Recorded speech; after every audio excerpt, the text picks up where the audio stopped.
জান্নাতীদের অন্তর্ভুক্ত না করেন, আমার কেরামতি দিয়ে, আমার আমল দিয়ে কখনো জান্নাতের আশা করা যায় না, ঠিক কি না? আপনি আমি যে এখন জান্নাতের সার্টিফিকেট মানুষদেরকে দিয়ে বেড়াইতেছি, সারা জীবন ছিল ল্যাংটা, পরনে কোনো পোশাক ছিল না, তার ভিতরে ফরজই ছিল না, নামাজ তো দূরের কথা। ওই লোকটা মারা যাওয়ার পরে মানুষ তাকে জান্নাতের সার্টিফিকেট দিয়ে তার মাজারে সেজদার কেরামতি আছে না নাই? আছে না নাই? আমরা কোন ইসলাম মানতেছি? আল্লাহ রসুল ইন্তেকালের পরে আল্লাহ রসুলের রওজা মুবারকে একটা সেজদা দিয়েছে, এমন কোন নমুনা কেউ দেখাতে পারবে? আল্লাহ রসুলের চাইতে আল্লাহর ওলি দুনিয়া কি কেউ আছে নাকি? তাহলে আপনি কাকে সেজদা দিচ্ছেন? কার কাছে যাচ্ছেন? কার মাজারে যাচ্ছেন? আপনাকে এই কথা বললে আরেক দল বলবে হুজুর অমুক দলের। আমি বলি কোন দলের কথা আমি বলি না, আমি বলি না আমি যেই দল করি আপনি এই দলে ঢুকেন, আমি এটা বলবো না। আমি বলবো দুনিয়ার মধ্যে দুইটা দল, একটা হলো হিজবুল্লাহ আর একটা হলো হিজবুশ শাইতান। একটা হলো আল্লাহর দলের মানুষ, আরেক দল মানুষ হলো শয়তানের দলের। তারা কোরআন মানবে না, হাদিস মানবে না, আল্লাহ রসুলের আদর্শকে তারা আদর্শ মনে করবে না। কিন্তু আপনি যদি আল্লাহর দলের লোক হন, আল্লাহর কথা শুনবেন কি শুনবেন না? আমার আল্লাহ বলেন ওয়ালিল্লাহি মুলকুস সামাওয়াতি ওয়াল আরদ, আসমান এবং জমিনের রাজত্ব আমি আল্লাহর কাছে, দুনিয়ার কারো কাছে নয়। আল্লাহ রসুল বারবার, আল্লাহ রসুলের চাইতে সম্মানিত দুনিয়াতে কেউ আছে? কেউ আছে? এটা যদি কেউ বিশ্বাস করে ঈমান থাকবে, তাহলে আল্লাহর পরে সৃষ্টি জগতের মধ্যে সবচেয়ে মর্যাদার অধিকারী যিনি, তিনি হলেন মুহাম্মদুর রাসূলুল্লাহ সাল্লাল্লাহু আলাইহি ওয়াসাল্লাম। আল্লাহ রসুল বারবার চাচাকে দাওয়াত দিচ্ছেন। কাকে?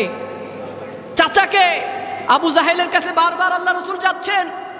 আল্লাহ রসুল মন ভেঙে গেলেন যে এতবার তার কাছে দাওয়াত দিচ্ছি, তিনি মানছেন না। আল্লাহ রসুল খুব কষ্ট পাচ্ছেন। আল্লাহ সুবহানাহু ওয়া তাআলা আরশে আজিম থেকে আয়াত নাযিল করছেন, ইন্নাকা লা তাহদি মান আহবাবতা ওয়ালাকিন্নাল্লাহা ইয়াহদি মান ইয়াশা।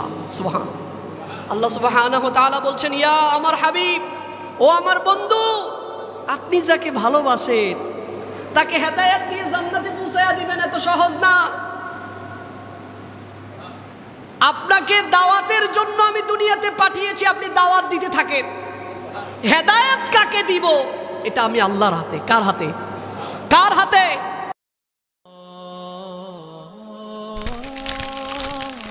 আইসিল মিডিয়া, সত্য ও দিন প্রচারের লক্ষ্যে।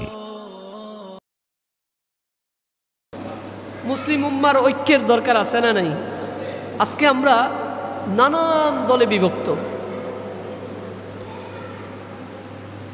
বাংলাদেশে মুসলিম জনসংখ্যা 92%। শতকরা কয় পার্সেন্ট? 92%। তামাম বিশ্বে মুসলিম জনসংখ্যা 1/4। তামাম বিশ্বে যত মানুষ, এর 4 ভাগের 1 ভাগ মুসলমান। সুবহানাল্লাহ। কিন্তু এরপরেও মুসলমানগণ নির্যাতিত, নিপীড়িত, নিষ্পেষিত। প্রত্যেকটা দেশেই মুসলমানরা নানানভাবে নির্যাতিত। আমরা নির্যাতিত হওয়ার একটি অন্যতম কারণ হলো আমরা ঐক্যবদ্ধ না। আমরা বিচ্ছিন্নভাবে যাকে নিয়ে আসি, আমি আমার নিজেকে নিয়ে আসি, আমি আমার এলাকার মুসলমান, দেশের মুসলমান, বিশ্বের মুসলমানদের নিয়ে আমার কোনো চিন্তাধারা আমার নাই, ঠিক কি না? অথচ আল্লাহ সুবহানাহু ওয়া তাআলা একাত্মবাদের দাওয়াত দেওয়ার জন্যই আদম আলাইহিস সালাম থেকে নিয়ে নবী মুহাম্মদুর রাসূলুল্লাহ সাল্লাল্লাহু আলাইহি ওয়াসাল্লাম পর্যন্ত যত নবী, যত রসুল পাঠিয়েছেন, সকলের দাওয়াতই ছিল এক আল্লাহর দিকে। কার দিকে? এক আল্লাহর দিকে। আল্লাহর একাত্মবাদী হলো ইসলামের সর্বপ্রথম যে দাওয়াত, সেটা হলো আল্লাহর একাত্মবাদ। এক আল্লাহর দিকে দাওয়াত দিতে গিয়ে আমরা সকলে ঐক্যবদ্ধ হয়ে, এক দলে বিভক্ত হয়ে যদি আল্লাহ সুবহানাহু ওয়া তাআলার দাসত্ব করতে পারি, তাহলে মুসলমানদের মধ্যে বরকত আছে না নাই? তাহলে মুসলমানদের উপর নির্যাতন করার কোনো সাহস, দুঃসাহস কোনো কাফেরেরাও করবে না, ঠিক কি না?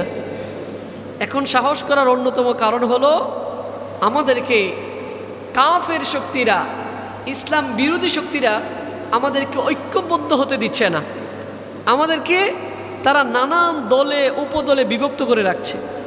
অনেকে মনে করেন এটা হয়তো মুসলমানদের মধ্য থেকেই হচ্ছে, না, এর পিছনে কুফরি শক্তি কাজ করতেছে। প্রিয় ভাইয়েরা, আল্লাহ সুবহানাহু ওয়া তাআলা পৃথিবীর সূচনা লগ্ন থেকে বাবা আদম আলাইহিস সালাম থেকে নিয়ে নবী মুহাম্মদুর রাসূলুল্লাহ সাল্লাল্লাহু আলাইহি ওয়াসাল্লাম পর্যন্ত যত নবী যত রাসূল পাঠিয়েছেন সকলের কথা ছিল কুলু আমান্না তুফলিহুন, তোমরা ঈমান আনো আর বলো লা ইলাহা ইল্লাল্লাহ, তাহলে তোমরা সফল কাম হবা। আবার নবীরা দাওয়াত দিয়েছেন লা নুফাররিকু বাইনা আহাদিম মিনহুম ওয়া নাহনু লাহু মুসলিমুন। আল্লাহ সুবহানাহু ওয়া তাআলা বলেন কুলু আমান্না বিল্লাহ ওয়া মা উনজিলা ইলাইনা ওয়া মা উনজিলা ইলা ইব্রাহিম ওয়া ইসমাঈল ওয়া ইসহাক ওয়া ইয়াকুব ওয়াল আসবাতি ওয়া মা উতিয়া মূসা ওয়া ঈসা ওয়া মা উতিয়া আন-নাবিয়্যুনা মির রাব্বিহিম লা নুফাররিকু বাইনা আহাদিম মিনহুম ওয়া নাহনু লাহু মুসলিমুন। সুবহানাল্লাহ। আল্লাহ সুবহানাহু ওয়া তাআলা বলছেন, হে রাসূলেরা আপনারা বলুন, দাওয়াতি কাজ পরিচালনা করুন, আমান্না বিল্লাহ, আমরা আল্লাহর উপর ঈমান আনছি। কার উপর? এক আল্লাহর উপর আমরা স্বীকৃতি দিলাম যে আল্লাহ এক। ওমা উনজিলা ইলাইনা, এবং আমার আল্লাহ আমাদের উপর যা নাজিল করেছেন, যা অবতীর্ণ করেছেন, এগুলোর উপর আমরা ঈমান আনলাম। ওমা উনজিলা ইলা ইব্রাহিম ওয়া ইসমাঈল ওয়া ইসহাক ওয়া ইয়াকুব ওয়াল আসবাতি ওয়া মা উতিয়া মূসা ওয়া ঈসা ওয়া মা উতিয়া আন-নাবিয়্যুনা মির রাব্বিহিম। বলো, তোমরা বলো, ইব্রাহিমের প্রতি আমার আল্লাহ যা নাজিল করেছেন এগুলোর উপর ঈমান আনলাম, মূসার উপর আমার আল্লাহ যা নাজিল করেছেন ঈমান আনলাম, ঈসা আলাইহিস সালামের উপর আমার আল্লাহ যা অবতীর্ণ করেছেন ঈমান আনলাম। সর্বোপরি কথা হলো লা নুফাররিকু বাইনা আহাদিম মিনহুম, আমাদের নবীদের মধ্যে কোনো বিভেদ নাই, নবীদের মধ্যে কোনো কি নাই, বিভেদ নাই, আমরা সকলেই মুসলমান। ওয়া নাহনু লাহু মুসলিমুন, আমাদের পরিচয় হলো মুসলমান। বাবা আদম আলাইহিস সালাম ছিলেন মুসলমান, ইব্রাহিম আলাইহিস সালাম ছিলেন মুসলমান, ঈসা আলাইহিস সালাম ছিলেন মুসলমান। পৃথিবীতে যত নবী রাসূল দাওয়াত দিয়েছেন সকলেরই পরিচয় ছিল ওয়া নাহনু লাহু মুসলিমুন, আমরা মুসলিমদের অন্তর্ভুক্ত। লা নুফাররিকু বাইনা আহাদিম মিনহুম, আমাদের মধ্যে কোনো ফেরকাবাজি নাই, আমাদের মধ্যে দলাদলি নাই, আমাদের মধ্যে বিভেদ নাই, আমরা সকলে ঐক্যবদ্ধ। এই দাওয়াত দিয়েছিলেন প্রত্যেক নবীরা, আর এই দাওয়াতের নির্দেশনা জারি করেছেন কে? তাহলে মূসার দল, ঈসার দল, আদমের দল, ইউনুসের দল, এভাবে দলাদলি নাই। নবীরা, নবীদেরকে আমার আল্লাহ বলার জন্য বলছেন আপনারা বলুন যে আমাদের মধ্যে কোনো বিভেদ নাই। আদম যেই আল্লাহর দিকে দাওয়াত দিয়েছে, নবী মুহাম্মদুর রাসূলুল্লাহ সাল্লাল্লাহু আলাইহি ওয়াসাল্লাম একই আল্লাহর দিকে দাওয়াত দিয়েছেন, না দুই, এক না দুই, এক আল্লাহর দিকে দাওয়াত দিয়েছেন। নবী ঈসা যেই আল্লাহর দিকে দাওয়াত দিয়েছেন, নবী মূসা সেই আল্লাহর দিকে দাওয়াত দিয়েছেন। নবী মূসা যেই আল্লাহর দিকে দাওয়াত দিয়েছেন, নবী ইব্রাহিম সেই আল্লাহর দিকেই দাওয়াত দিয়েছেন। এক আল্লাহর দিকে আমরা দাওয়াত দিচ্ছি, কিন্তু আমাদের মধ্যে কোনো কি নাই, ডিভাইড নাই, আমাদের মধ্যে কোনো পার্থক্য নাই। আমরা সকলেই আল্লাহর প্রেরিত রাসূল, সকলেই আল্লাহর প্রেরিত নবী, আমাদের পরিচয় আমরা মুসলমান। কিন্তু বড় আশ্চর্যের বিষয়, বর্তমান সময়ে মুসলিমরা নানান দলে বিভক্ত। বাংলাদেশেও আজকে আমি দেখলাম ভাই ইসলামী দলগুলোর মধ্যে 54টা দলে বিভক্ত। কয়টা দল? 54টা দলে শুধু মুসলিমরা বিভক্ত। মানে খুব আশ্চর্য হলাম, শুধু বাংলাদেশের মধ্যেই দল কয়টা? 54টা। এরকম ভাবে মানে আমরা সহি আকীদা যাদেরকে বলি এদের মধ্যেও দলাদলি বিভক্তি আছে না নাই? প্রিয় ভাইয়েরা, আজকে আমাদের এই অধপতনের অন্যতম একটি কারণ হলো আমরা নানান দলে বিভক্ত। আমরা এক দলে নাই। আমরা কি এক দলে আছি? এক দলে নাই। এক দল আল্লাহ সুবহানাহু ওয়া তাআলা যেই দলের দাওয়াত দিতে বলছেন সেই দলটার নাম হলো হিজবুল্লাহ। দুনিয়ার মধ্যে দল হবে দুইটা। কয়টা? দুইটা। দুইয়ের অধিক তৃতীয় কোনো দল হতে পারে না। একটা দলের নাম হলো হিজবুল্লাহ, আরেকটা দলের নাম হলো হিজবুশ শাইতান। দুনিয়ার মধ্যে দল কয়টা? দুইটা, একটা আল্লাহর দল আর একটা শয়তানের দল, ঠিক কি না? এর বাহিরে তৃতীয় কোনো দল আছে নাকি? তৃতীয় কোনো দল আছে? তাহলে নবীরা বলছেন যে কুলু, বলো, আমান্না বিল্লাহ ওমা উনজিলা ইলাইনা ওমা উনজিলা ইলা ইব্রাহিম ওয়া ইসমাঈল ওয়া ইসহাক ওয়া ইয়াকুব ওয়াল আসবাত ওমা উতিয়া মূসা ওয়া ঈসা ওমা উতিয়ান নাবিয়্যুনা মির রাব্বিহিম লা নুফাররিকু বাইনা আহাদিন মিনহুম। নবীরা বলছেন যে আমাদের মধ্যে কোনো পার্থক্য নাই, আমাদের পরিচয় আমরা মুসলমান। কিন্তু বড় আশ্চর্যের বিষয়, এখন আমরা মুসলমান হয়েও টুপিতে এক দল, পাঞ্জাবিতে আরেক দল, দাড়িতে আরেক দল, আবার লুঙ্গিতে আরেক দল আছে না নাই? লুঙ্গি নিয়েও দলাদলি আছে। একদল সেলাই সারা লুঙ্গি পরে, আবার আরেক দল সেলাইওয়ালা লুঙ্গি পরে। দলাদলি আছে না নাই? আহা, তো এই দলাদলি হলো মুসলিম উম্মাহ ঐক্যবদ্ধ না হওয়ার অন্যতম একটি কারণ। আজকে আমরা নির্যাতিত হওয়ার অন্যতম একটি কারণ হলো ফিরকাবাজি। প্রিয় ভাইরা, আমরা এখানে যারা বসে আছি, আলোচনা যারা শুনছি, আমরা সকলেই আল্লাহর দল। কার দল? হিজবুল্লাহ। কোরআনের কথা যারা বলবে আমরা তাদের দলভুক্ত। কোরআনের বাহিরে যারা কথা বলবে, আমরা অশ্চিন কালেও স্বর্ণের পাহাড়ও যদি আমাকে দেওয়া হয়, আমি সেই দলে দলভুক্ত হব না, ঠিক কি না? আমার দল নামটা কি? আমার দলের নাম কি? হিজবুল্লাহ। আমি আল্লাহর দল।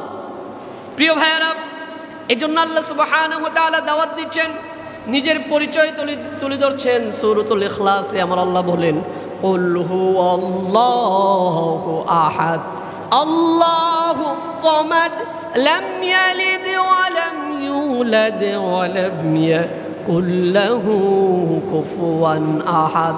আমার আল্লাহ বলেন, তুমি বলো আল্লাহ কত? আল্লাহ কত?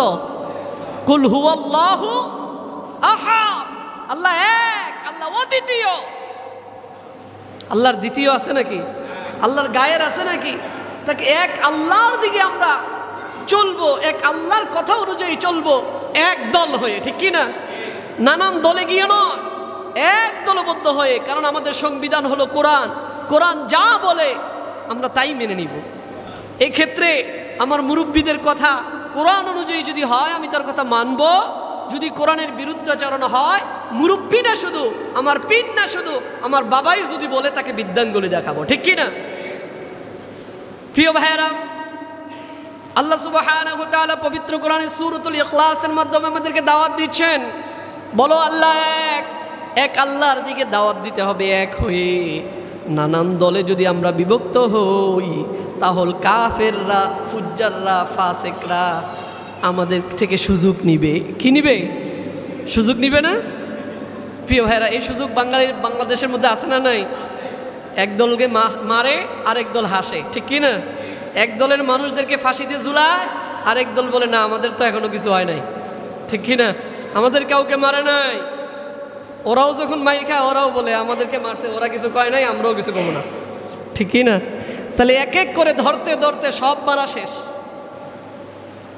প্রিয় ভাইরা, আমরা যদি ঐক্যবদ্ধ না হই, প্রত্যেকটা স্তরে স্তরে আমরা নির্যাতনের শিকার হব, ঠিক কি না? আমি মুসলমান, আমার সবচাইতে বড় পরিচয় হলো আমি মুসলমান। আপনি মুসলমান। ভিন্ন কোনো দলের পরিচয় দিয়ে আমরা নিজেদেরকে পরিচিত করব না। ভাই আপনি মুসলমান, আমি মুসলমান, আপনি আমার ভাই, ঠিক কি না? আপনি কোনো অন্যায় যদি করেন, আমি সেটাকে শুধরিয়ে দিব। কিন্তু আপনার অন্যায়টাকে কেন্দ্র করে আবার আরেকটা দলের সৃষ্টি করে আমি লিডার হব না। প্রিয় ভাইরা, তাহলে এই দুনিয়ার মধ্যে নেতৃত্ব হচ্ছে এরকম, কেউ একটা অন্যায় করছে, এই অন্যায়টারে ফোকাস করে আবার চারটা দলে বিভক্ত হয়ে আমি এক দলের লিডার, ঠিক কি না? প্রিয় ভাইরা, আল্লাহ সুবহানাহু ওয়া তাআলা পবিত্র কোরআনে সূরাতুন নিসার 59 নম্বর আয়াতে আমার আল্লাহ সুবহানাহু ওয়া তাআলা স্পষ্ট করে দুনিয়াবাসী যখন বিভক্ত হয়ে যাবে, তাহলে তারা কি করবে? এটা সমাধানের দরকার আছে না নাই? হুজুর, দুইটা পাতিলাও যদি একসাথে রাখা হয়, দেখবেন এক সময় না এক সময় বাড়ি খায়। খায় কি খায় না? কারণ মানুষ চলাচলের ক্ষেত্রে আপনার সাথে আমার মত মিলবে 100%, এটা কখনো আশা করা যায় না। আশা করা যায়? সাহাবীরাও ঐক্যমত হইতে পারে না অনেক বিষয়ে। একজন সাহাবী বলে এটা করো, আরেকজন সাহাবী বলে ওইটা করো। কারণ ব্যক্তিগত মত এটা ভিন্ন হতেই পারে, পারে কি পারে না? বাবাই বলে এটা, ছেলে বলে ওইটা, ঠিক কি না? বাবা বলে এটা ভালো, ছেলে বলে ওইটা বলো, হুজুরে বলে ওইটা ভালো, আবার হুজুরের ছাত্র বলে এটা না ওইটা ভালো, ঠিক কি না? তাহলে আমাদের মধ্যে বিভাজন, অনৈক্যর নানান কারণ নানান সময় সংঘটিত হয় কি হয় না? হয় কি হয় না? এটা সমাধানটা কি হবে? আল্লাহ সুবহানাহু ওয়া তাআলা পবিত্র কোরআনে 4 নম্বর সূরা সূরাতুন নিসার 59 নম্বর আয়াতে এটা সমাধান দিচ্ছেন যে তুমি তো ঝগড়া লাগবা, ঝগড়া লাগলে সমাধান কি হবে? আল্লাহ সুবহানাহু ওয়া তাআলা বলেন, ইয়া আইয়ুহাল্লাযীনা আমানু আতিউল্লাহা ওয়া আতিউর রাসূলা ওয়া উলিল আমরি মিনকুম فإن تنازعتم في شيء فردوه إلى الله والرسول إن كنتم تؤمنون بالله واليوم الآخر ذلك خير وأحسن تأويلا سبحان الله الله سبحانه وتعالى বলছেন, হে ঈমানদারগণ, ইয়া আইয়ুহাল্লাযীনা আমানু, হে ওই সকল মানুষ যারা ঈমানদার বলে নিজেদেরকে পরিচয় দাও, যারা ঈমান এনেছো, আতিউল্লাহ ওয়া আতিউর রাসূল, তোমরা এক আল্লাহর অনুগত্য করো। কার? ওয়া আতিউর রাসূল, আল্লাহর রাসূলের অনুগত্য করো। ওয়া উলিল আমরি মিনকুম, জ্ঞানে যারা পরিপক্ক এদের অনুসরণ করো। ফাইন তানাযাতুম ফি শাইইন, যদি তোমাদের মধ্যে কোনো বিষয় ঝগড়াঝাটি লেগে যায়, মতবিরোধপূর্ণ কোনো বিষয় তোমাদের সামনে আসে, আমার আল্লাহ বলেন ফারুদ্দুহু ইলাল্লাহি ওয়ার রাসূল, তখন সেই মতবিরোধপূর্ণ বিষয়গুলোকে আল্লাহর রাসূলের দিকে ঠেলে দাও। কার দিকে? আল্লাহর দিকে। আল্লাহর দিকে মানে হলো কোরআনের দিকে।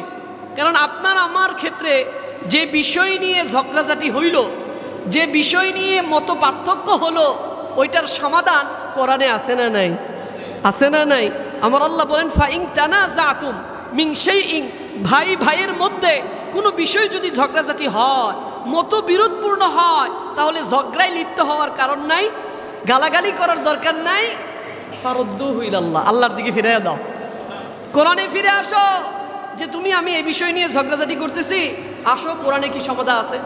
কোরআনে যদি আল্লাহ এই বিষয়ে সমাধান রাখে, তাহলে তোমার আমার, তুমিও যেই আল্লাহরে মানো, আমিও সেই আল্লাহরে মানি। তোমার আল্লাহ যেই সমাধান দিবে, আমার আল্লাহ তো সেই সমাধানই দিবে। দুজনের আল্লাহ যদি একই সমাধান দেয়, তাহলে আল্লাহ ছাড়া বিচারক হিসাবে আর কাউকে মানা যাবে নাকি? মানা যাবে? তাহলে আল্লাহ যদি আপনার আর আমার ঝগড়ার মীমাংসা কোরআনের মাধ্যমে করে দেন, তাহলে আপনার মানতে কি কোনো সমস্যা আছে? আমার মানতে কোনো সমস্যা আছে? প্রিয় ভাইয়েরা, শুধু তাই নয়, ওর রসুল যদি কোরআনের সমাধান না পাও, তাহলে আল্লাহ রসুলের হাদিস আছে না নাই? আল্লাহ রসুলের জীবনী সামনে আছে না নাই? হাদিসের মধ্যে সমাধান খোঁজো যে আল্লাহ রসুল এই বিষয়ে হাদিসের মাধ্যমে কোনো সমাধান দিয়েছেন কিনা। যদি হাদিসের মাধ্যমে সমাধান দেন, তাহলে সেটাই আমরা মেনে নিব। তাহলে কোরআনের সমাধান পাইলাম, হাদিসের সমাধান পাইলাম, ঠিক কি না? তাহলে আপনার আমার ঝগড়া কি আর ঝগড়া আছে? আমার কথা মনে হয় আপনারা বুঝতেছেন না। আপনার মাঝে আমার মাঝে টুপি নিয়ে ঝগড়া লাগছে, যে আপনি বলতেছেন সবুজ টুপি পরা লাগবে, আমি বলতেছি সাদা টুপি পরা লাগবে, ঠিক কি না? এখন আপনারা আমার মধ্যে ঝগড়া, গালাগালিতে না গিয়ে, মারামারিতে না গিয়ে আসুন কোরআনে। কোরআন কি বলে? তাহলে কোরআনে এটা সমাধান আছে না নাই? হ্যাঁ, হাদিসের সমাধান আছে না নাই? আল্লাহ রসুল কীরকম টুপি পরেছেন, আল্লাহ রসুল কীরকম টাম্বাই পরেছেন, পোশাকের ক্ষেত্রে আল্লাহ রসুল কতটুকু স্বাধীনতা দিয়েছেন। তাহলে ইসলামের মধ্যে আসলে দেখ, পোশাকের ক্ষেত্রে ইসলাম একটি মৌলিক দিক নির্দেশনা দিয়েছেন। কি দিয়েছেন? একটি মৌলিক। দেখেন, ইসলামের ক্ষেত্রে আল্লাহ সুবহানাহু ওয়া তাআলা পোশাকের ক্ষেত্রে একটা মৌলিক দিক নির্দেশনা দিয়েছেন যে পুরুষ মহিলাদের মতো পোশাক পরতে পারবে না। পুরুষ মুসলমান, ইহুদি, নাসারা, খ্রিস্টানদের মতো পোশাক পরতে পারবে না। পুরুষদের পোশাক হবে ঢিলা ঢালা, স্বাভাবিক।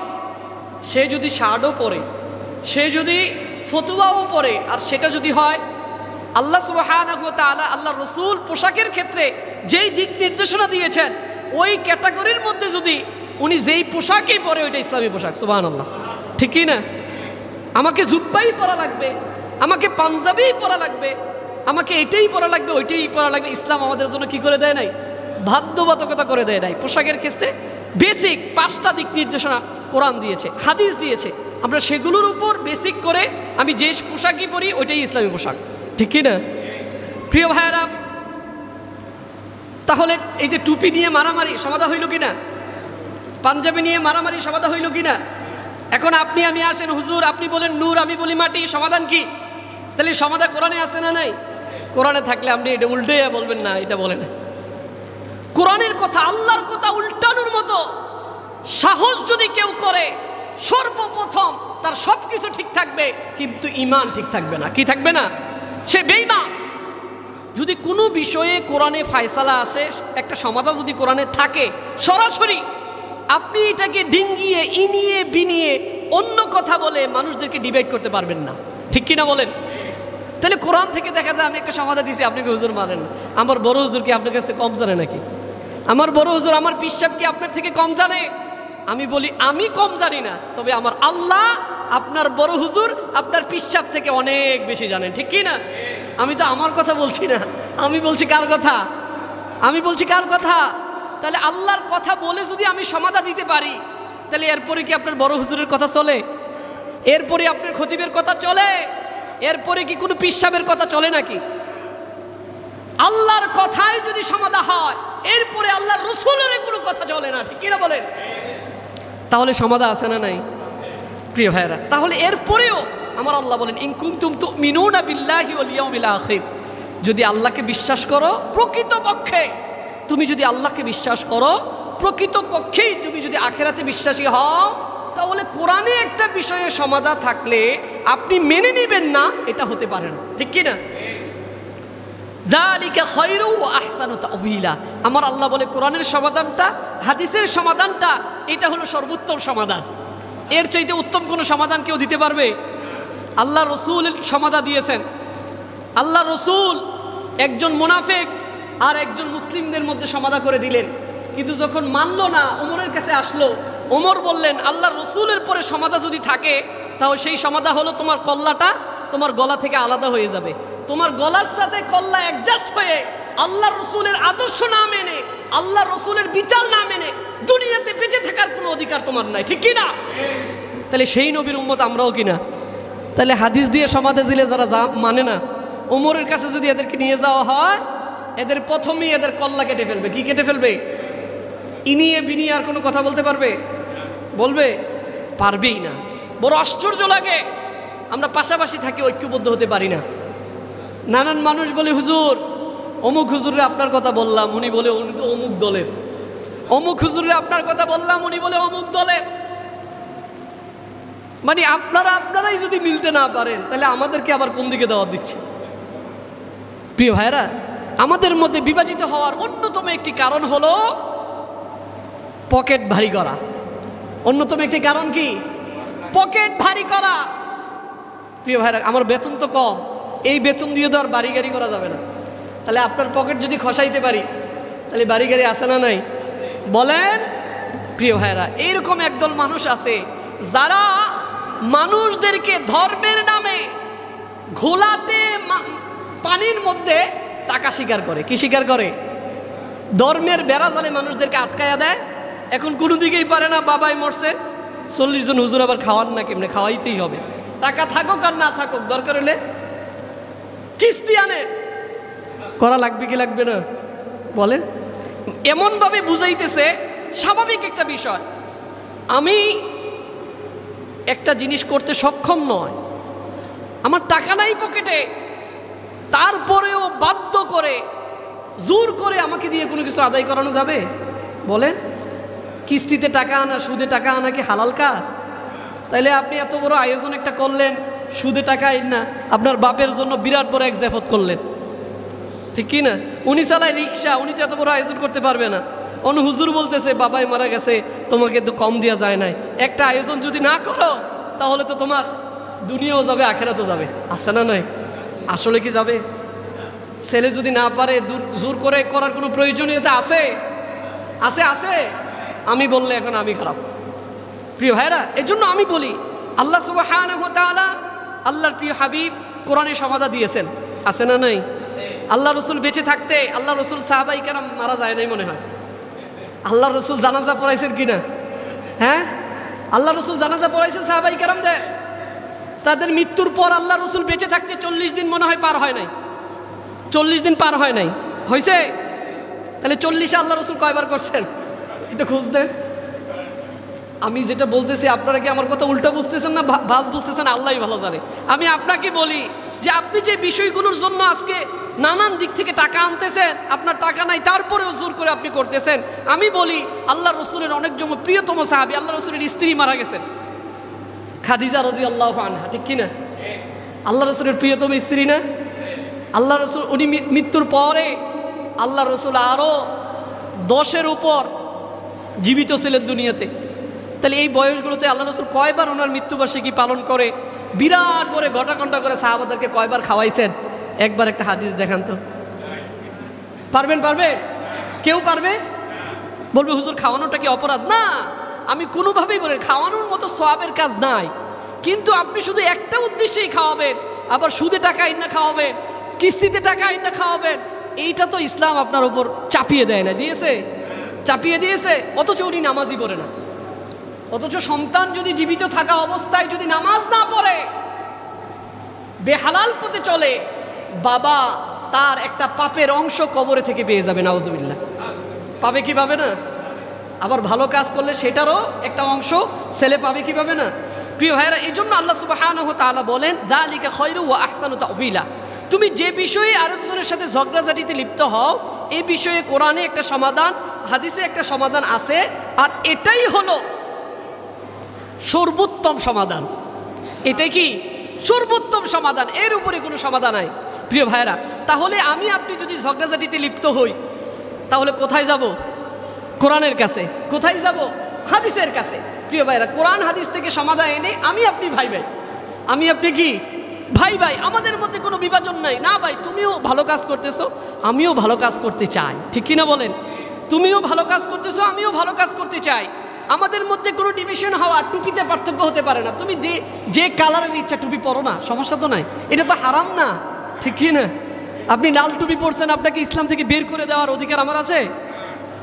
আপনি সবুজ টুপি পরেছেন, আপনাকে ইসলাম থেকে খারিজ করে দেওয়ার অধিকার কি আমার আছে? কারো আছে? এই অধিকার আল্লাহ কাউকে দিছে? তাহলে যারা বের করে দেয় তারা কালা, যারা বের করে দেয় তারা কালা। প্রিয় ভাইয়ারা, তাহলে এরা হলো হিজবুল্লাহ নয়, হিজবুশ শাইতান। এরা কারা? হিজবুশ শাইতান, শয়তানের দল। প্রিয় ভাইয়ারা, একইভাবে আল্লাহ সুবহানাহু ওয়া তাআলা পবিত্র কোরআনে সূরাত আলী ইমরানের 19 নম্বর আয়াতে আমার আল্লাহ স্পষ্ট করে বলেন, ইন্নাদ দীনা ইনদাল্লাহিল ইসলাম। আল্লাহর কাছে মনোনীত যে ধর্ম, ওইটার নাম হলো ইসলাম। ওইটার নাম কি? ইন্নাদ দীনা ইনদাল্লাহিল ইসলাম ওয়া মাখতালাফাল্লাযীনা উতুল কিতাবা ইল্লা মিন বা'দি মা জাআহুমুল ইলমু বাগয়াম বাইনাহুম। আল্লাহ সুবহানাহু ওয়া তাআলা বলেন, তোমাদের পূর্বে আমি যাদেরকে কিতাব দিয়েছি, কিতাব পাওয়ার পরেও তারা মতলক্ষ্য করে, ফেরকাবাজি করে, আলাদা আলাদা দলভুক্ত হয়ে জাহান্নামে গিয়েছে। কোথায়? জাহান্নামে গিয়েছে। ওয়া মাখতালাফাল্লাযীনা উতুল কিতাবা ইল্লা মিন বা'দি মা জাআহুমুল হক। সত্য আসার পরেও আমাদের পূর্ববর্তীরা নানান দলে বিভক্ত হয়েছিল, ঠিক কি না? প্রিয় ভাইরা, ঈসা আলাইহিস সালাম আল্লাহর পথে দাওয়াত দিয়েছিলেন। নবী ঈসা বেঁচে থাকতে তার অনেক অনুসারী নবী ঈসাকে মানে নাই। কি করে নাই? মানে নাই। নবী ঈসাকে নবী হিসাবে স্বীকৃতি দেয় নাই। কিন্তু নবী ঈসা যখন আল্লাহ যখন আকাশে উঠিয়ে নিয়েছেন, কোথায়? নবী ঈসা কি মারা গিয়েছেন? না। কোথায় গেছেন? দ্বিতীয় আকাশে। কোথায়? কারণ নবী ঈসা আল্লাহর কাছে দোয়া করেছিলেন, হে আল্লাহ, শ্রেষ্ঠ নবীর শ্রেষ্ঠ উম্মতদের অন্তর্ভুক্ত তুমি আমাকেও করে দাও। সুবহানাল্লাহ। প্রিয় ভাইরা, আল্লাহ তার দোয়া কবুল করে দ্বিতীয় আকাশে তুলে রাখলেন। তিনি এখনো মৃত্যুবরণ করেন নাই। তিনি দুনিয়াতে কিয়ামতের আগে আবারও আসবেন। আবারও কি করবেন? আসবেন, নবী হিসাবে নয়, নবীর উম্মত হিসাবে। কি হিসাবে? শেষ নবীর উম্মত হিসাবে। প্রিয় ভাইয়ারা, সেই নবী ঈসা যখন দাওয়াত দিলেন কিন্তু মানে নাই, তাকে হত্যা করার জন্য তার ঘরের চতুর্দিকে কি করলো? বেষ্টন করে ফেললো। যেই এক আল্লাহর দিকে যেই ঈসা দাওয়াত দেয়, সেই ঈসাকে আমরা মানবো না, তাকে হত্যা করে ফেলবো। প্রিয় ভাইরা, হত্যা করার জন্য ঘরে একজন ঢুকলো। কোথায়? আর চতুর্দিকে লোক। আমার আল্লাহ ঈসা আলাইহিস সালামকে উপরে তুলে যিনি ভিতরে ঢুকলেন তাকে ঈসার মতো অবয়ব দিয়ে বানিয়ে দিলেন। সুবহানাল্লাহ। তার আকৃতি চেঞ্জ করে দিলেন। মাথার উপরটুকু ঈসা আলাইহিস সালামের মতো সাদৃশ্যপূর্ণ হয়ে গেল, আর নিচেরটা নিজের মতো। প্রিয় ভাইরা, তখন মানুষ তাকে বের করে, ভিতরে ঢুকলো 2 জন, কিন্তু ঘরে আছে কয়জন? এখন তারা নিজেরাই পেরেশানি হয়ে গেল, আরে এটা কি ঈসা না এটা আমাদের দলের লোক। সর্বোপরি তাকেই শুলিতে চড়ানো হলো, তাকে মেরে শুলিতে চড়ানো হলো। প্রিয় ভাইয়েরা, সেই নবী ঈসা বেঁচে থাকতে তারা মানে নাই, কিন্তু মরার পরে কি বলেছে জানেন? মরার পরে, আল্লাহ তুলে নেওয়ার পরে নবী ঈসা আলাইহিস সালামকে তারা বললেন মাসিহ ইবনুল্লাহ, যে এটা শুধু নবী না, এটা আল্লাহর পুত্র। নাউজুবিল্লাহ। এটা কার পুত্র? আল্লাহর পুত্র। অথচ বেঁচে থাকতে তার আদর্শ তারা কি করে নাই? মেনে নেয় নাই। এমন হাজারো মাজার আমার দেশে আছে না নাই? আছে না নাই? বেঁচে থাকতে মানুষ তার আদর্শ মানে নাই। এখন মারা গেছে, উনি সব চাইতে বড় আল্লাহওয়ালা হয়ে গেছে। ঠিক কিনা বলেন? আছে না নাই? এখন তার মাজারে সেজদা দেয়, তার মাজারে সন্তান চায়, তার মাজারে রিজিক চায়, তার মাজারে চাকরি চায়, তার মাজারে অনেক জিনিস চায়। আছে না নাই? বলেন তো, দেওয়ার মালিক কে? দেওয়ার মালিক কে? যিনি মৃত্যুবরণ করলেন, যেভাবেই মৃত্যুবরণ করুক, একজন মৃত ব্যক্তির মতো অসহায় তাম পৃথিবীতে দ্বিতীয় জীবিত কোনো মানুষ নাই। ঠিক কিনা বলেন?